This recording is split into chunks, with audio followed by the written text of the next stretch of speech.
Broadcasts of HIKI No are made possible by the support of viewers like you. Mahalo. And by HIKI No Founding Underwriter Bank of Hawaii, investing in Hawaii's future by promoting collaboration, critical thinking, and other 21st century skills through HIKI No. And HMSA, helping Hawaii's youth and their families stay healthy today, tomorrow, and for generations to come. HMSA, trusted for generations. Next on HIKI No, stories from across the island chain. On Kauai, students from Waimea High School introduce us to a graduate of their school who returned to Waimea to fulfill his dream of opening a custom clothing business. While students from Chiefess Kamakahelei Middle School catch up with Kauai's most famous shark attack victim. And students from Island School introduce us to a canoe paddler whose life-threatening accident resulted in a positive lifestyle change. On Maui, students from Lahaina Intermediate show us how to weave a fashion statement out of hair. On Oahu, students from Iolani School take us to Club 100, where members of Hawaii's 100th Infantry Battalion have gathered for years. While students from St. Andrew's Priory introduce us to a woman from the continental U.S. who embraced Hawaii's culture and made it her adopted home. Lahaina Intermediate students introduce us to a former school bully who is turning her life around. Also from Oahu, this episode of HIKI No comes to you from Wheeler Middle School, home of the Spartans. That's next on the nation's first statewide student news network, HIKI No. Can do!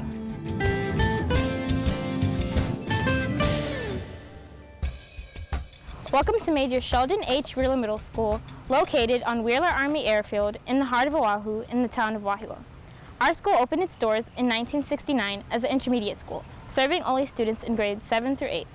At that time, students from Schofield Barracks attended nearby Wahua Middle School, and students from Iolani were brought by buses to attend classes here.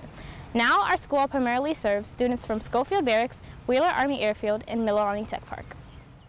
Our first story comes from Iolani School, where students take us to a clubhouse started by some of the bravest war heroes in U.S. history. At first, the little blue building on Kumoku Street may seem out of place. But venture inside and you'll find a treasure trove of history in the form of World War II artifacts. And if you're lucky, a few veterans talking story. The 100th Infantry Battalion Memorial Building, formerly known as Club 100, serves as a gathering place for 100th Battalion veterans to reminisce and laugh, as well as an education center about World War II.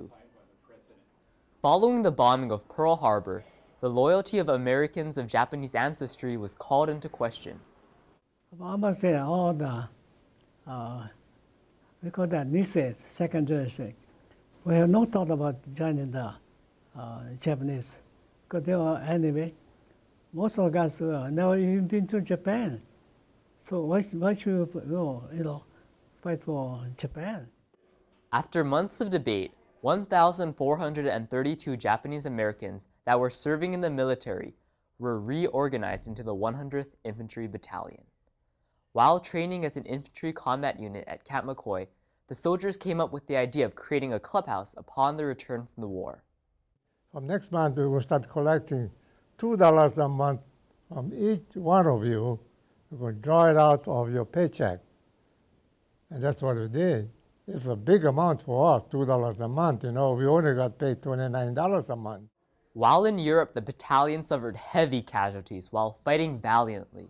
The actions of the 100th Battalion earned its members 8 Medals of Honor, 1,703 Purple Hearts, and the title of the Army's most decorated unit.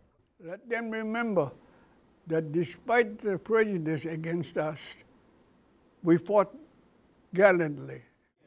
After the war, the goal of creating a clubhouse came into fruition. The original Club 100 was built in Nu'uanu, but was moved to its present-day location on Kumoku Street, across from Iolani School. Club membership has dwindled as veterans pass away. Of the 3,000 men who served in the 100th Battalion, only a few members still regularly visit the clubhouse. However, Club 100 remains a symbol of valor and a wealth of knowledge. It's very important that we keep the legacy going, primarily because they did a special thing. It's a story that starts with discrimination against a group and how this group really fought through that and became what it is today. Through the 100th Battalion Clubhouse, the legacy and valor of the 100th Infantry Battalion will not be soon forgotten. This is David Pang from Iolani School, reporting for HIKI No. Welcome back to Wheeler Middle School in Central Oahu. We are in Mr. Lee's Industrial Arts class.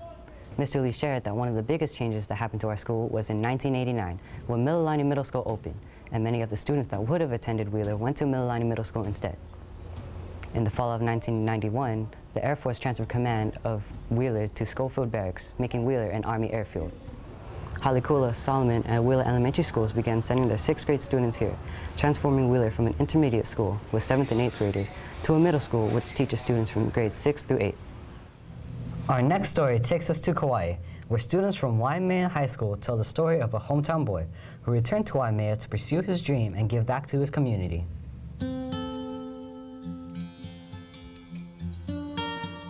Rambla Clothing Company, a local Kauai clothing business, has now opened its first store in Waimea town. But what's even more interesting is that the store's owner, Kauai Sarmiento, is also a graduate of Waimea High School and has returned to his hometown to promote his growing business.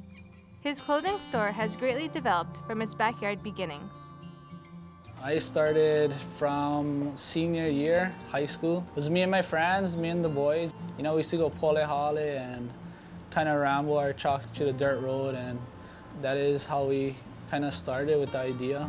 Back when 2005, we got introduced to doing stickers by a small little desktop sticker machine, and we did our first stickers and people liked our stickers, and we went from there. We did hats and t-shirts came after. Rambla has had a very humble start, and like most businesses, has had to overcome many obstacles. Any business and any business owner or manager can tell you that you're always going to hit the wall at financial problems, which if you take your business to a next level, it costs money. We have to learn how to save, learn how to do our math and stuff like that. To Rambla, giving back to the community is more rewarding than a 50% off sale.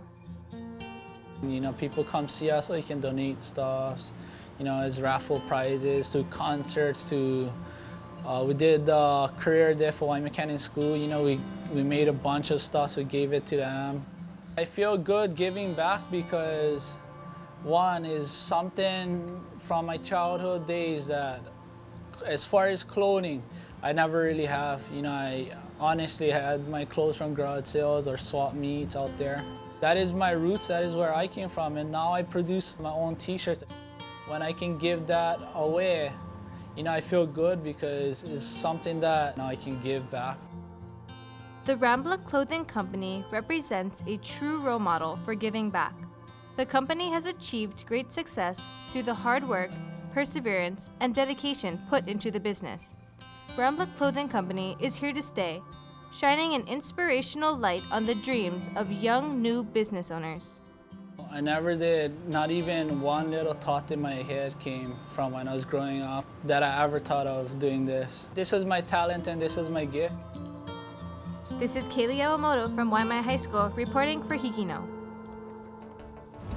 If you'd like to comment on this story or anything you see on HIKI No, join the discussion at facebook.com/HikiNoCanDo or send us a tweet at twitter.com/HikiNoCanDo.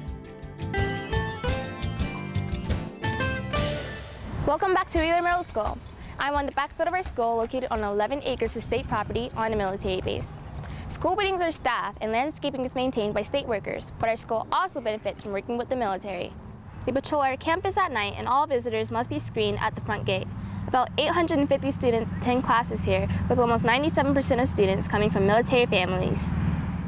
We travel now to historic downtown Honolulu, where students at St. Andrew's Priory introduce us to an Ohio woman who has adopted Hawaii's host culture as her own. Hawaii is a tropical paradise where tourists come for a dreamy getaway. This is the typical view of Hawaii, but to Kumu Aggy Kusunoki, Hawaii is something more. With her family originally from Ohio, Hawaii is where Kumu finds her true ohana. What started out as a visit to her Uncle Kevin's home in Hawaii turned into a realization for her calling in life. Even to her own surprise, this small-town girl from Ohio became an honorary Hawaiian. In her new home, Kumu noticed something special in the island life.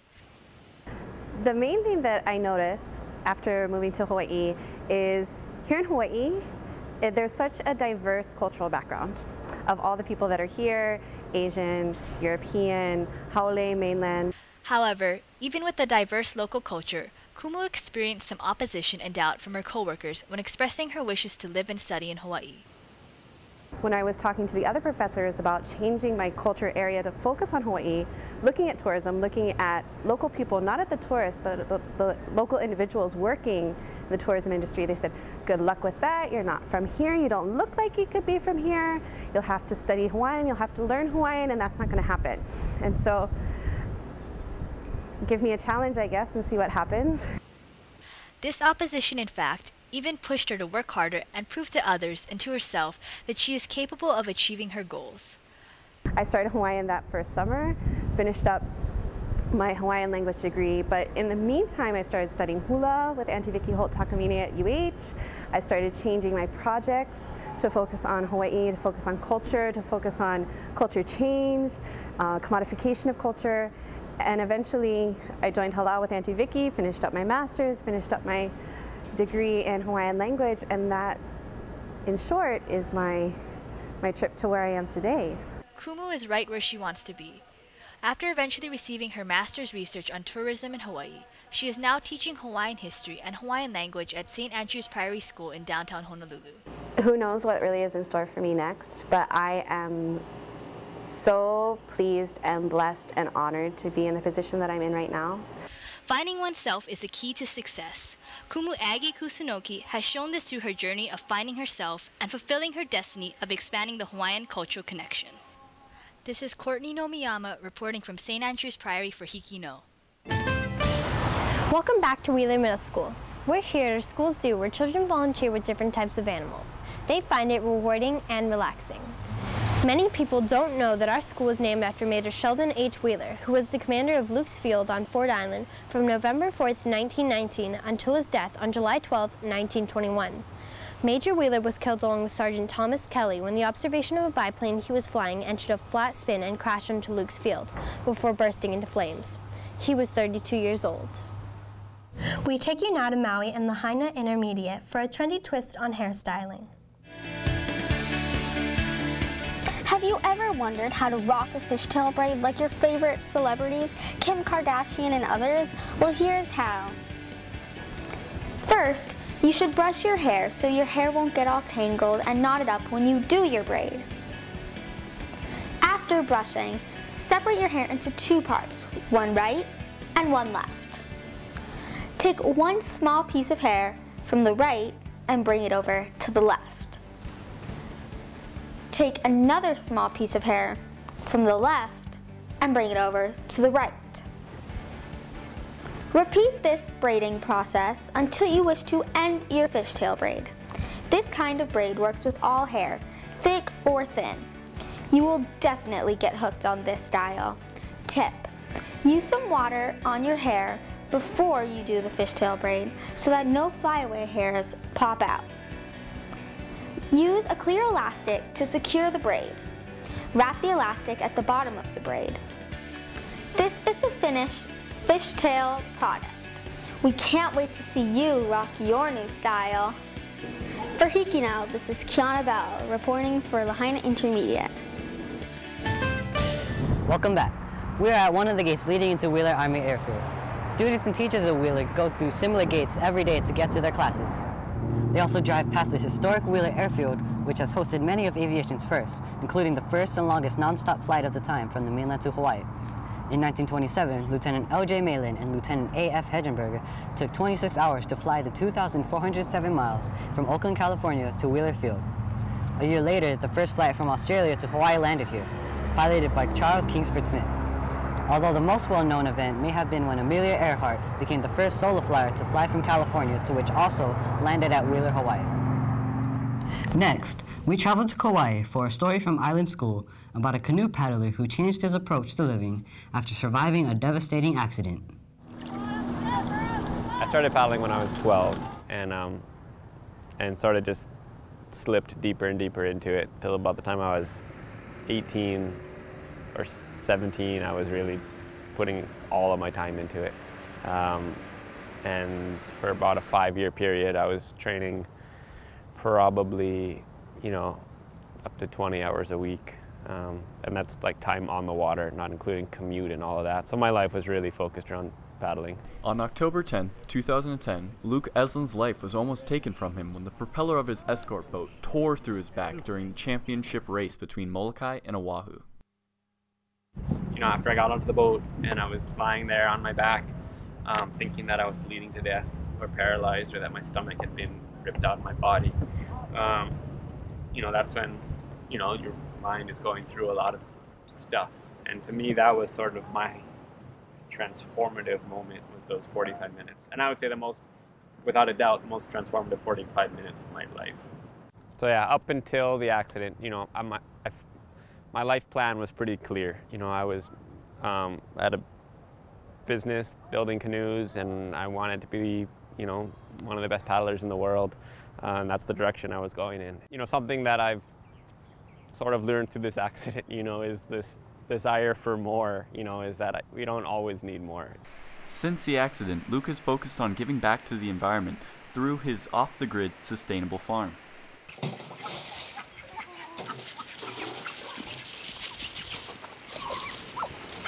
We have a piece of property, you know, and the goal is basically to reduce inputs or eliminate inputs is the ultimate goal, and also outputs, you know. So every time we have a river that we have to cross to get to our property. So for me, that's like the barrier line. It's pretty obvious when I'm carrying something into that or carrying it out of that, you know. So normally in a property, you know, you're taking food in and taking trash out. So I'm trying to minimize that, you know. So we produce our own electricity with photovoltaic panels. We catch our own water, so there's no pipes or anything connecting us to the outside world. We have a really good existence right now where we're living. You know, we have 6 solar panels, which produces very little electricity, you know, and it means we can't, you know, turn our TV on at night if it hasn't been sunny, or we can't wash our clothes, you know, unless it's beaming hot out. So, but that's fine with us, you know, and it makes us live with what we have. And that sort of concept I've really applied to the rest of my life, and especially our business, you know, and this idea of it's good where it's at, you know, and let's perfect this. Although still very involved in his business, Kamanu Composites, Luke Eslin has been able to find a balance between his career-driven lifestyle and his desire to reduce his impact on the planet. This is Gabriel Figueroa from Island School on Kauai, reporting for HIKI No. We're back at Wheeler Army Airfield, home of Wheeler Middle School. Many know of the significant damage and loss of life during the Japanese attack on Pearl Harbor on December 7, 1941. Wheeler Field was attacked 35 minutes after the initial attack on Pearl Harbor. At that time, 4 P-40s and 2 P-36s were able to take off. They flew 25 short attack flights.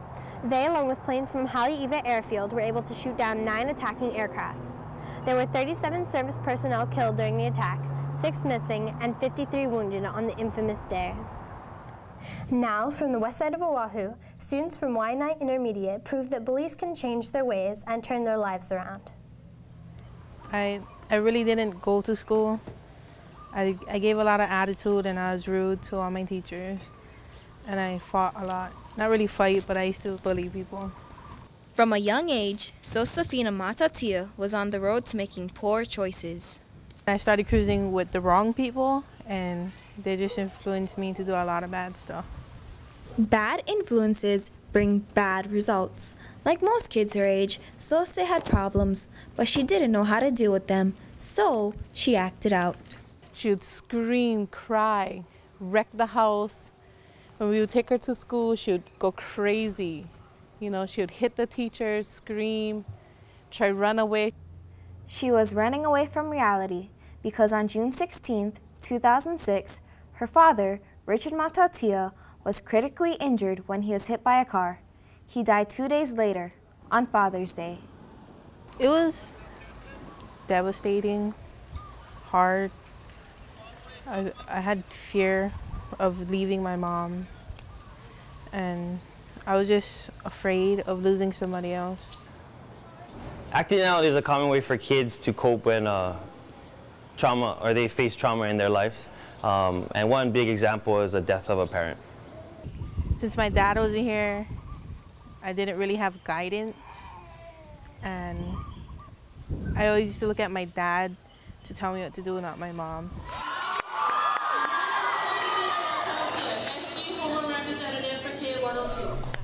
After 6 years on the wrong side of the road, Sose decided it was time to steer her life in a different direction. Thank you.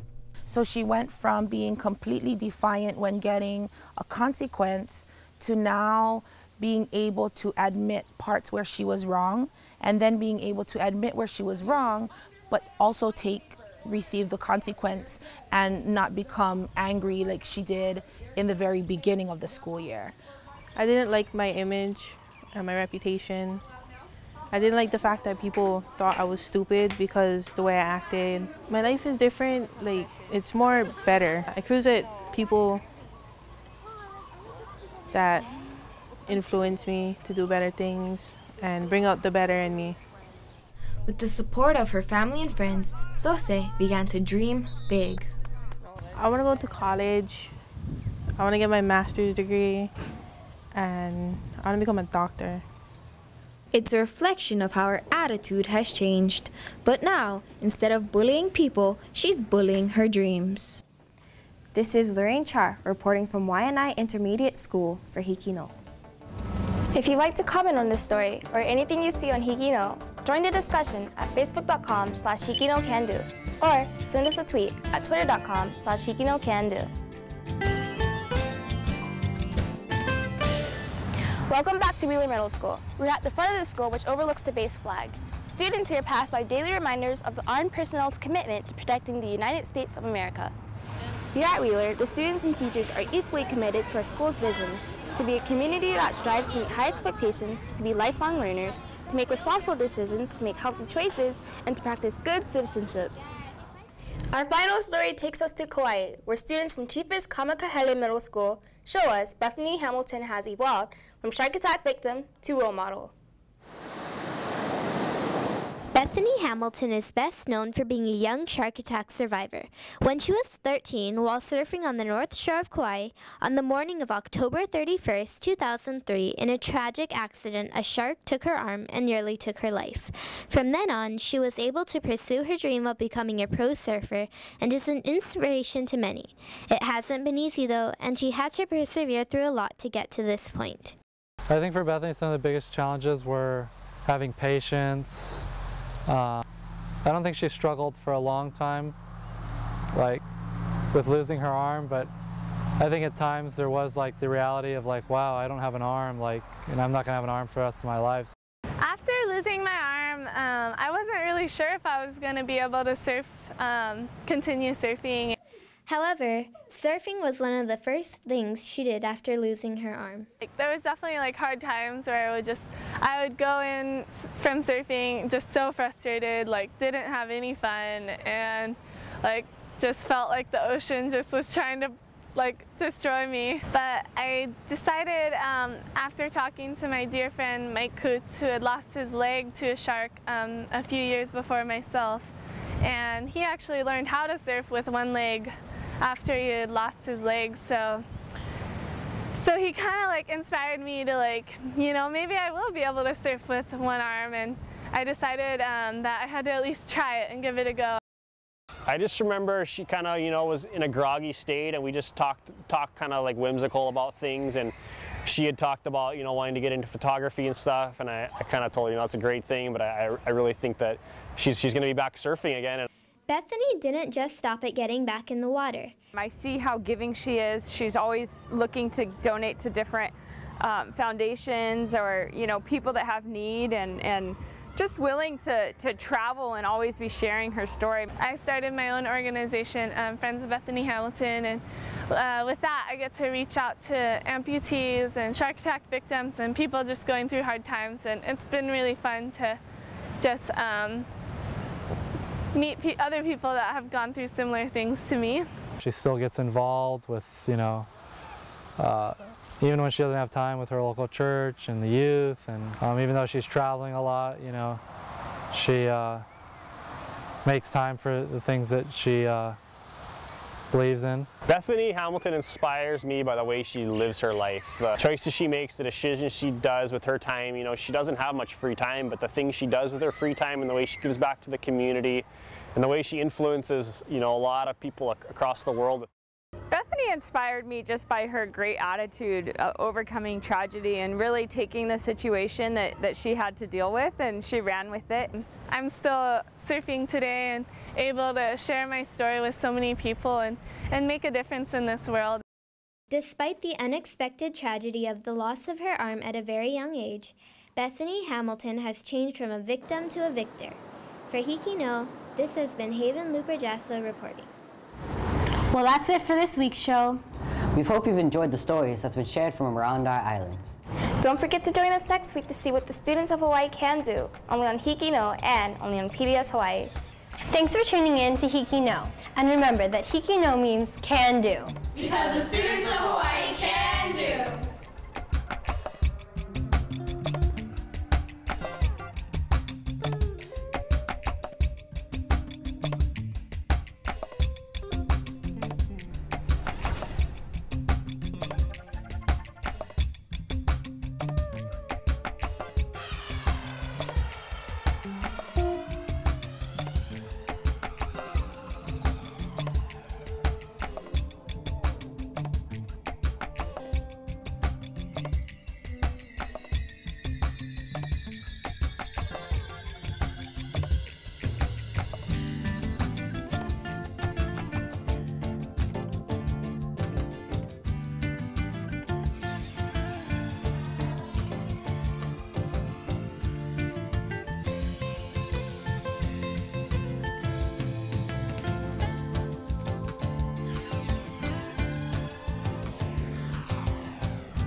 Broadcasts of HIKI No are made possible by the support of viewers like you. Mahalo.